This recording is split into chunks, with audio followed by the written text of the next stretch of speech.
ya consideran cansina esta discusión acerca de la enmienda constitucional para la reelección, e incluso hasta aseguran que es innecesaria. Sin embargo, esto ya tiene sus implicancias y podría tener en el mediano o largo plazo. Para algunos economistas, incluso en el corto plazo, se podrían ver los efectos de este clima de tensión político.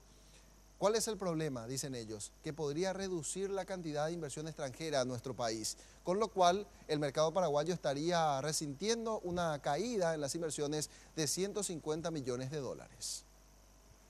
Algo similar ocurrió en el 2012, tras el juicio político a Fernando Lugo. Las inversiones extranjeras habían crecido considerablemente en los últimos años, llegando a unos 469 millones de dólares. Pero tras la imagen de inestabilidad creada luego de la destitución del ex obispo, estas cayeron en casi 155 millones de dólares. La situación podría ser similar este año, afirman expertos.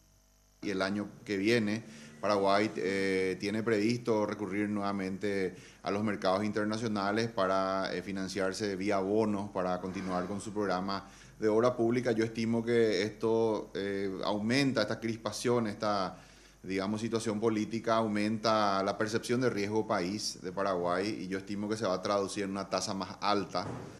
En las últimas décadas, el gobierno ha creado una marca país positiva, en base a mucho tiempo y esfuerzo, y estamos cerca de llegar a lo que se conoce como grado de inversión.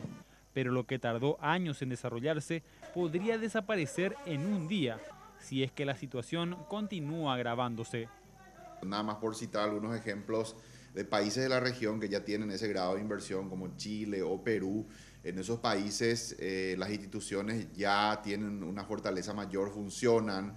Eso, por ejemplo, hace que, no sé, por dar un ejemplo, la fiscalía procese sin dudar, ¿verdad?, a un político o al propio presidente de la República. Se nota, ¿no?, que ya las instituciones tienen un nivel de fortaleza que permite que ese tipo de cosas sucedan. En nuestro país todavía, lastimosamente, las instituciones son débiles.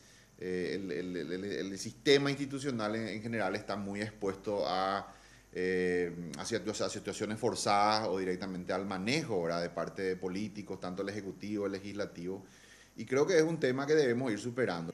Para el analista, la medida correcta y menos traumática para el país es la de reforma constitucional. Una vez más, este jueves el sector oficialista del Partido Colorado debía presentar un proyecto de enmienda que incluya la reelección en la Constitución Nacional. Finalmente la sesión se levantó por falta de quórum.